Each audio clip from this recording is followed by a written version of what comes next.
नमस्कार दोस्तों, स्वागत है आपका एक खूबसूरत देश माल्टा में। माल्टा के सेंट जूलियंस इलाके में हूँ और ये फेमस अपने सनी डेज, सी और इंग्लिश लैंग्वेज की वजह से हम। तो अगर आप भी माल्टा में जॉब करना चाहते हैं तो इस वीडियो को एंड तक देखिएगा। अच्छा, आज मैं इस वीडियो में 3 ग्रुप्स के ऊपर भी बताने वाला हूँ जो माल्टा में सबसे ज़्यादा इंडियन, पाकिस्तानीज़, बांग्लादेशीज़ या नेपालीज़ को हायर करते हैं। तो ये और इनक्रेडिबल वीडियो होने वाला है आपके लिए। सबसे पहले तो बात करेंगे कि क्या माल्टा में एक्चुअल में जॉब्स है या नहीं है। Well the answer is yes, काफ़ी अपॉर्चुनिटीज़ है और सबसे ज़्यादा अपॉर्चुनिटीज़ यहाँ पर टूरिज्म और हॉस्पिटैलिटी इंडस्ट्री में है, देन कंस्ट्रक्शन इंडस्ट्री में है एंड देन अदर इंडस्ट्रीज़ की बात होती है। टूरिज्म हॉस्पिटैलिटी में जैसे कि आप कह सकते हो ये waiters, cleaners, hotel staff, restaurants में जॉब्स होती है, होटल इंडस्ट्री में जॉब्स होती है, शेफ़, बारटेंडर, एवरीथिंग, सब में यहाँ पर काफ़ी ज़्यादा अपॉर्चुनिटीज़ अभी फ़िलहाल है। और इवन मैं यहाँ पर हूँ तो मैं एड्स भी देख रहा हूँ यहाँ पर जो वैकेंसी के पोस्ट हो रहे हैं। तो उस सेंस में आपको नहीं सोचना है कि वैकेंसी है या नहीं, वो तो है, बस अब आपको अप्लाई कैसे करना है वो आज मैं बताने वाला हूँ। तो माल्टा में एक और खासियत बात उन टेक प्रोफेशनल्स के लिए भी बता दूँ कि माल्टा में एक वैकेंसी एग्जामिशन लिस्ट है जो आप स्क्रीन पर देख पा रहे होंगे। इन वैकेंसीज़ के लिए सबसे ज़्यादा ज़रूरत है माल्टा को, इस इंडस्ट्री में सबसे ज़्यादा ज़रूरत है। जैसे कि हेल्थ केयर हो गई, जैसे कि आईटी, गेमिंग हो गई, या फिर आप कह लो फाइनेंशियल सेक्टर्स में। इन पोजीशंस के लिए अप्लाई करोगे ना तो सबसे बेस्ट है, क्योंकि इसमें वर्क परमिट भी जल्दी आता है, वीज़ा भी आता है, और दूसरा एम्प्लॉयर को कोई भी ऐड पोस्ट करने की ज़रूरत नहीं पड़ती। बाकी अदर जॉब्स के लिए सबके लिए पोस्ट करना पड़ेगी।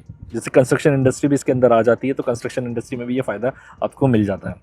अच्छा, अगर हम सबसे पहले बात करें उन ग्रुप्स की, तो पहला ग्रुप मैं बता देता हूँ आपको, डीबी ग्रुप है, हॉस्पिटैलिटी एंड टूरिज्म के लिए काफ़ी फेमस है। दूसरा आप कह सकते हो ओजो ग्रुप है, ये भी काफ़ी फेमस है और इनकी वेबसाइट्स पर आपको जाना है और वहाँ पर आपको वैकेंसीज मिलेगी और उनके लिए अप्लाई करना है। और इसके अलावा एक और जो ग्रुप है वो है आरक्यूएल। इसमें भी आप जो, ये एक्चुअली में रिक्रूटमेंट एजेंसी है, इसकी वेबसाइट पर भी जाके आप वैकेंसीज देख सकते हो और उनके लिए अप्लाई कर सकते हैं। अच्छी बात ये है, तीनों ही ओवरसीज़ कैंडिडेट्स को अलाउ करती है टू अप्लाई एंड उनको कहीं ना कहीं वर्क परमिट लाने में भी, वर्क परमिट आने में या वर्क वीज़ा आने में भी फैसिलिटेट करती है।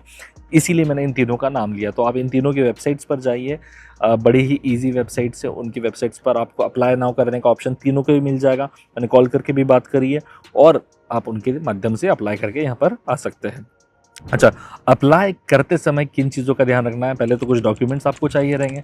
डॉक्यूमेंट्स में ऑब्वियसली आपके पास पासपोर्ट होना चाहिए, सीवी होना चाहिए और एक कवर लेटर होना चाहिए, और हो तो बेहतर है कि आपकी लिंक्डइन प्रोफाइल भी हो। ये 4 चीज़ें मेंटेन करो। पहले तो पासपोर्ट बनवा लो, ठीक है, फिर सीवी जो है आपको यूरोपास फॉर्मेट में होना चाहिए। मैं बता चुका हूँ कैसे बनता है यूरोपास फॉर्मेट में।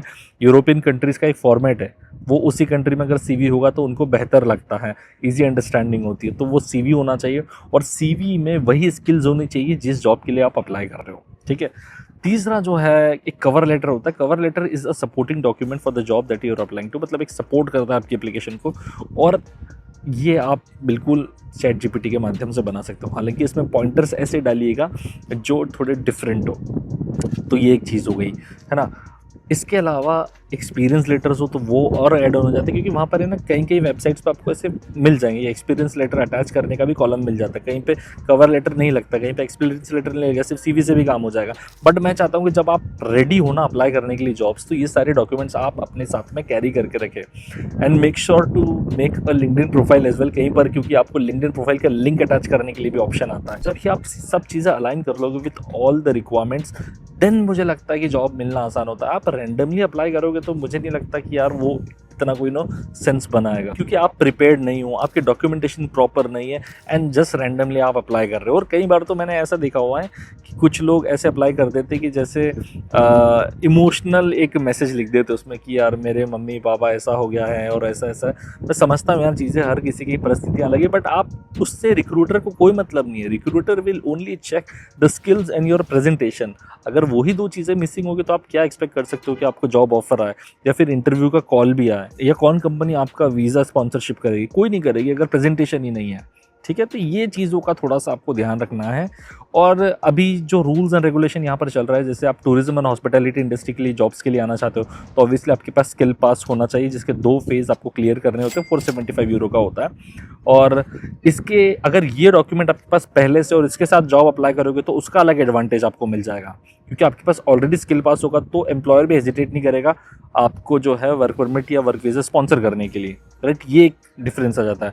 एक प्री डिपार्चर टेस्ट अब जो है 5 जनवरी से लॉन्च हो जाएगा, तो उसके लिए भी आप प्रिपरेशन पहले से करना स्टार्ट कर दो। वो कवर लेटर में आप मेंशन कर सकते हो, अगर आपके पास स्किल पास पहले से तो वो कवर लेटर में मेंशन कर सकते हो, और कुछ रेफरेंसेस मेंशन कर सकते हो माल्टा से रिलेटेड।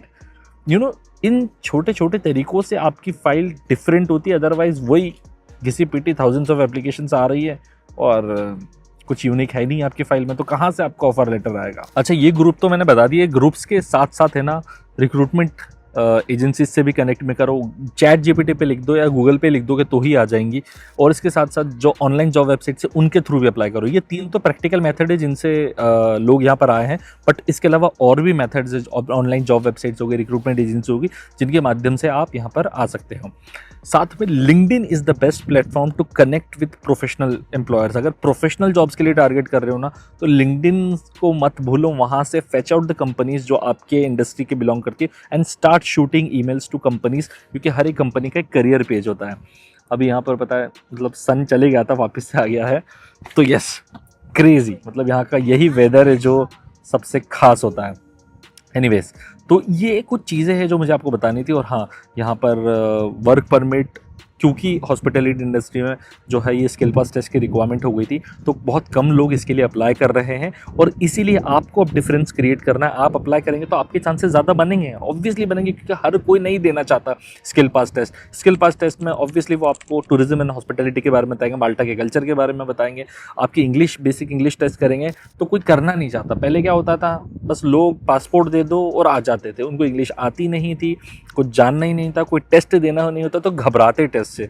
तो अगर आप सम्मन हो जो टेस्ट से घबराते नहीं हो, क्योंकि टेस्ट क्लियर हो गया मतलब आपका 50-60% काम हो जाता है, देन जॉब मिलना आसान हो जाती है उसके बेसिस पर।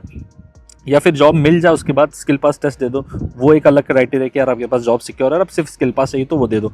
और एक और चीज़ आप जानने वाली बात ये है, यहाँ पर अब जिसे इंग्लिश आती होगी ना, उसी को अलाउ किया जाएगा। अभी से पहले तक आप मान के चलो कि नहीं इंग्लिश आती थी तो भी चल जाता था। काफ़ी लोग सब मिला हूँ जिनको एक्चुअली में इंग्लिश नहीं आती, फिर भी वो माल्टा में हैं। तो ठीक है, अब तक जो हुआ वो हुआ, अब 2026 से वो नहीं होने वाला है, क्योंकि प्री डिपार्चर टेस्ट एक ये लोग लिया, और उसमें ये लोग पहले ही टेस्ट कर लेंगे वीज़ा अप्लाई करने के पहले ही कि भाई आप कैपेबल हो या नहीं। तो वो पास करोगे तो ही वीज़ा अप्लाई कर पाओगे, नहीं तो मतलब क्लियर ही नहीं होगा तो फिर वीज़ा अप्लाई कैसे कर पाओगे, राइट। तो ये कुछ चीज़ें हैं जो अभी चल रही है माल्टा के अंदर, and there are tons of opportunities. आइए, people are really earning good amount, 1500 euros per month की यहाँ पर सैलरी मिल जाती है आपको। वर्क टाइमिंग्स आपके बड़े सूटेबल होते हैं, सैटरडे संडे ऑफ है यहाँ पर। हालांकि टूरिज्म और हॉस्पिटैलिटी इंडस्ट्री में आते हो तो थोड़ा सा ज़्यादा वर्किंग आवर्स मिलता है, आर्ली बेसिस पर रहता है तो ज़्यादा आवर्स मिलेंगे तो ज़्यादा अर्निंग होती है। एंड जितने भी लोग से मैं मिला हूँ यहाँ पर, ऐसा कोई नहीं कि जिसके पास जॉब नहीं है। यही एक चीज़ बताती है उस देश के बारे में कि उस कंट्री का एक्चुअली में जॉब सिस्टम कैसा है, वैकेंसी एम्प्लॉयमेंट है या नहीं है। तो हाईएस्ट एम्प्लॉयमेंट कैटेगरी में ही मैं इस कंट्री को काउंट करता हूँ। इंग्लिश है तो एडिशनल लैंग्वेज नहीं लर्न करना है, जल्दी से हायरिंग हो जाती है, कार्ड यहाँ पर जल्दी आ जाता है, रेजिडेंस कार्ड, एंड वो तो अपने आप में बेनिफिट है ही। बट हाँ, एक और चीज़, जब तक आप वर्क परमिट अप्लाई करोगे, क्योंकि 2026 से रूल चेंज हो गए, तो आप मान के चलो अगर हॉस्पिटैलिटी इंडस्ट्री से अलग अप्लाई कर रहे हो तो आपका 1.5 लाख रुपए तक खर्चा हो सकता है, और अगर हॉस्पिटैलिटी इंडस्ट्री में अप्लाई कर रहे हो तो 2 लाख तक खर्चा हो सकता है। हालांकि अगर आपकी कंपनी बहुत मेहरबान आपके ऊपर हो गई तो हो सकता है कि वही जो है आपकी ये एक्सपेंसेस बियर कर ले, कंप्लीट आपको स्पॉन्सरशिप ऑफर कर दे। तो ये था एक शॉर्ट वीडियो, अगर हेल्पफुल लगा हो तो लाइक कीजिएगा, और ऐसे वीडियोज़ और चाहते हो तो कॉमेंट ज़रूर कीजिएगा। और मिलते हैं हम लोग नेक्स्ट वीडियो में। Till then bye bye.